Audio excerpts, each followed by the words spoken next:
안녕하십니까. 오늘은 한양대 이과 입시안 좀 설명드리도록 하겠습니다.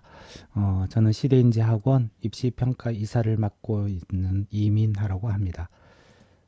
자, 오늘 한양대 이과 부분 좀 설명을 드리도록 하겠는데요.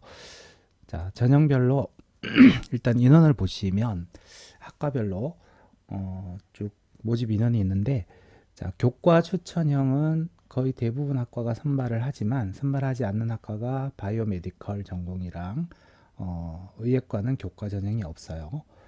자, 그 외에는 다 있고, 자, 종합 추천형이 있고 종합의 서류형이 있습니다. 그리고 면접형 이렇게 세 가지 전형이 있는데, 어, 추, 종합의 추천형은 수능 최저가 있는 전형이고 종합의 서류형은 최저가 없는 전형입니다.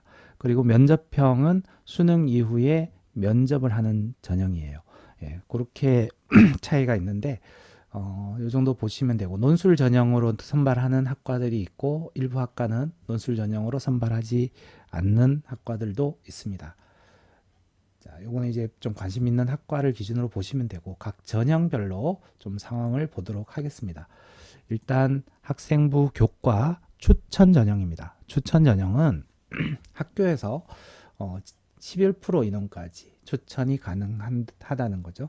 그러면 3학년이 200명이면 22명을 추천할 수 있는데, 이 추천이 종합의 추천형과 교과 추천형은 각각 추천을 할 수 있습니다. 그러니까 인원이 한쪽 추천을 받는 거로 해서 인원이 끝나는 게 아니라, 그러면 아까 200명 기준에 추천은 22명 할 수 있고 종합 추천, 교과 추천을 22명을 했으면 또 종합 추천도 22명을 할 수 있다는 얘기예요.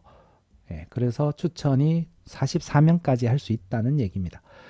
인원으로 보면 그렇지만 이걸 둘 다 받는 학생이 있을 수도 있겠죠. 예, 그런 식으로 되니까 인원의 추천 인원으로 제한이 걸릴 정도까지는 아닐 거라고 보시면 되는데, 본인한테 더 유리한 전형으로 추천을 받는 게 맞을 겁니다.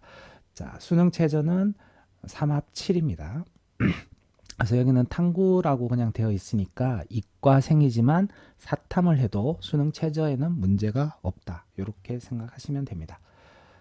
자, 26학년도에 이게 좀 많이 확대된 경향입니다. 대부분의 대학에서 과탐을 필수로 딱 지정되어 있는 경우는 그렇게 많지는 않습니다. 자, 종합 전형이 추천 전형, 여기도 똑같이 추천을 하는 건데, 뭐 교과도 마찬가지고 종합 추천은 재수생까지 추천을 받을 수 있어요. 삼수생은 안 됩니다. 자, 그리고 여기는 수능 최저가 3합 7인데, 자, 이 추천 전형에 의예과가 있어요. 의예과 추천 종합입니다. 추천 종합의 의예과는 수능 최저가 3합 4입니다. 자, 탐구가 2개 평균. 그러니까 여기도 사탐을 해도 된다는 얘기입니다. 자, 그러면 서류형은 수능 최저가 없이 서류로 그냥 선발을 하는 거예요. 그래서 종합 전형에서 추천을 받아서 쓸 거냐, 그냥 서류형을 쓸 거냐. 여기에서 수능 최저가 있는 것이 가급적이면 요거는 일반고가 좀 많을 거고요. 일부 자사고들은 이쪽에 추천을 할 수 있을 겁니다. 자, 그리고 서류형은 수능에 별 상관 준비하지 않는 학생들. 그래서 과고나 영재고가 주로 이쪽에 해당이 되겠죠. 예. 뭐 영재고에서는 한양대까지는 거의 잘 없으니까 주로 과고, 그리고 일부 자사고 학생은 이쪽으로도 같이 걸릴 수 있는 전형일 겁니다. 주로 그렇게 생각하시면 될 것 같아요. 대부분 그런 식으로 지원을 할 거라고 보시면 되고, 자, 면접형은 1단계 7배수를 선발해서, 자, 사범대는 학생부 기반 면접을 하고요. 자, 공대하고 인터칼리지, 여기는 재시문 그리고 학생부 기반, 이 두 가지 다 하게 됩니다. 수능 최저는 없어요. 자, 그래서 이 면접 일정이 수능 전에 볼 것인지 수능 이후에 볼 것인지 요걸 발표되는 일정을 참고하시면 될 것 같습니다. 수능 이후에 논술 일정도 있고 하니까 그게 면접을 하게 되면 언제 할지, 이런 게 언제 나오는지 일정 확인하시면 될 것 같습니다. 자, 24학년도 기준으로 합격생들의 내신을 좀 살펴보겠습니다.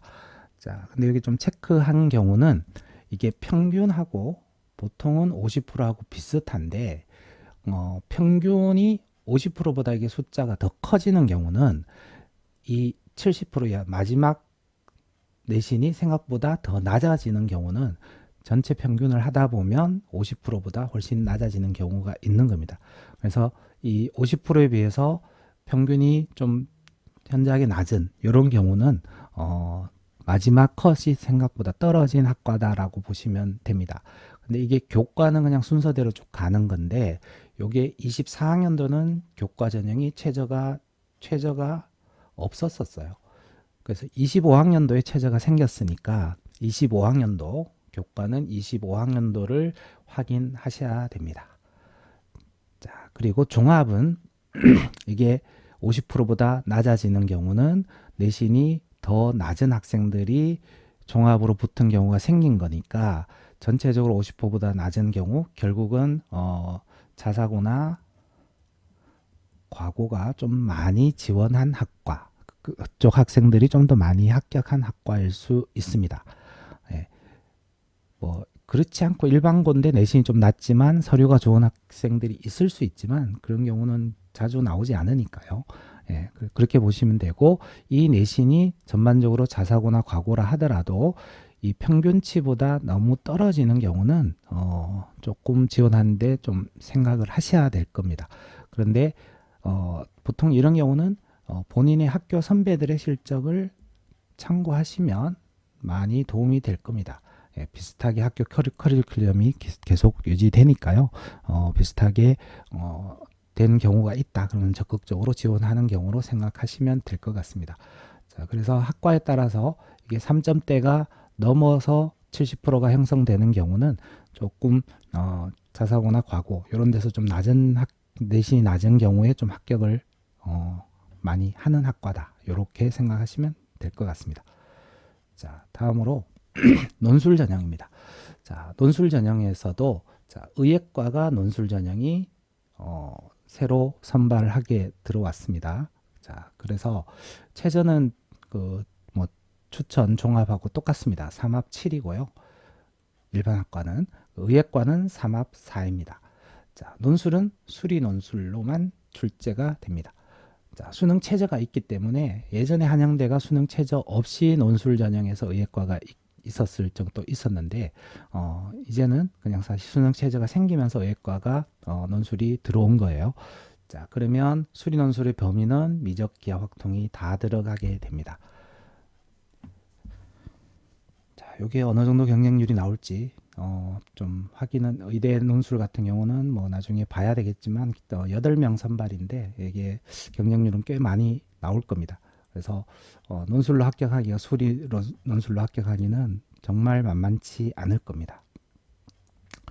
자, 정시 기준으로 선발하는 기준을 좀 보겠는데요. 반영 비율을 보시면 거의 대부분 이과는 국어 25에 수학 40 그리고 영어는 10이고 탐구가 25%예요. 그래서 국어와 탐구 비중이 같습니다. 예. 그래서 한양대는 이게 실질적으로 탐구 비중보다 이제 국어 비중이 생각보다 크게 작용한다. 이렇게 보시면 될 것 같아요. 그런데 탐구가 25%인데 한양대는 정시에서 과목별 난이도에 고려해서 변환 표준 점수에 가산점을 부여한다고 되었었는데 이게 이과 학과를 과탐을 지원했을 때 25학년도 기준으로 보면 3% 가산점을 줬어요. 예, 그러면 요게 요 비율보다는 사실 과탐을 하게 되면 조금 더 과학에 대한 비중은 살짝 올라가는 겁니다. 예, 그 가산점에 영향이 있는 거고요. 자, 인터칼리지는 국어 비중이 높아요. 인터칼리지는. 예. 그리고 스포츠 산업도 국어 비중이 높습니다. 탐구는 하나만 반영하고요. 예, 이거는 뭐 이과 문과 상관없이 요거는 지원할 수 있는 데니까 같이 포함시켜 봤습니다. 그리고 영어는 이과랑 문과 이게 감점 점수가 조금씩 다른데요. 이과니까 자연으로 지원하면 영어는 2등급은 2점 감점, 3등급은 만점 기준에 6점 감점이 됩니다. 그런데 문과로 지원하면 이게 감점이 더 커져요. 그래서 영어의 영향력은 문과가 좀 더 크지만 이과는 영어 영향력이 상대적으로 문과에 비해서는 적다. 이렇게 보시면 됩니다. 자, 그래서 25학년도 기준 반영된 그 가산점을 어떻게 주는지를 25학년도 기준으로 좀 확인하실 수 있는데, 보면 분모를 만점 표점으로 나누어 준다라고 보시면 돼요. 그래서 수학이 이번에 만점이 140점이었으니까 수학이 140으로 나누었고요. 국어는 139가 만점이었으니까 분모를 이렇게 만점 표점을 주게 됩니다. 자, 그래서 일반적으로 보통 많이 선택하는 표점이 높은 여기 언매하고 미적 기준으로 하면 뭐 만점 표점 분의 본인이 받은 표점이기 때문에 사실 원점수와 비슷한 형식으로 되는 거예요. 결국 과목별 난이도나 표점에 대한 부분을 그렇게 감점이 별로 없지만 이거는 표점이 높은 과목 기준으로 하니까 뭐 확통 선택을 하고 만점을 받았을 때는 사실 이 비중만큼 보면 좀 감점이 있는 거라고 보시면 되죠. 그래서 만점 표점이 가장 높은 표점 기준으로 가는 거니까 보통의 경우는 미적분인데 이제 탐구를 사탐을 했을 때도 이런 식으로 계산이 되는데 이과를 지원할 때 과탐인 경우 3% 가산점이 있기 때문에 요거는 한양대 같은 경우는 뭐 가산점 생각하면 과탐을 가지고 가는 게 유리할 수 있어요. 그런데 한양대가 모두 1등급 기준보다 약간 뭔가 조금 부족한 학생들이 쓰기 때문에 모두 1등급이다라고 하면 뭐 연대까지도 가능할 수 있으니까 근데 한양대는 그럼 탐구가 모두 1등급 기준에서 지원하는 기준 학생들이 1등급 정도 수준이라고 보면 1등급 100분이 96이잖아요. 그러면 보면 표점이 68 정도, 만점에서 한 2점 정도 빠지는 거예요. 그 68에 3% 가산점을 하면 이 2점 정도밖에 안 됩니다. 그러니까 여기서 가산점을 받으면 만점 정도까지 되는 건데 결국 사탐으로 해서 만점을 받아도 비슷하니까 1등급 컷을 기준으로 보면 1등급 컷은 사탐 100분위 100하고 거의 같다. 이렇게 생각하시면 사탐이라고 반드시 불리한 건 아니고요. 과탐 1등급 컷을 받는 것과 사탐 만점을 받는 것 중에 학생이 쉬운 쪽으로 하면 가산점에 대한 거는 사실 생각하지 않아도 됩니다. 예. 그래서 대신 사탐을 하는 경우는 수학의 점수를 올릴 수 있겠죠. 예. 그렇게 보시면 뭐 생각보다 올해는 사탐을 작년보다 좀 더 많이 미적 사탐 인원이 늘어날 수도 있을 것 같습니다. 예, 그러면 상대적으로 과탐에서 좋은 등급, 좋은 백분위 받기가 힘들어질 수도 있는 거죠. 원래 좀 예상되는 어떤 변수일 것 같습니다. 상위권 의대를 생각하고 한다면 당연히 과탐을 해야겠지만 이 정도 한양대 정도 대학을 생각할 때는 과탐을 꼭 고집하기보다는 사탐에 대한 부분도 수학에 대한 공부 시간에 따라서 좀 고민하는 경우도 필요할 것 같습니다. 오늘 여기까지 설명드리도록 하겠습니다. 감사합니다.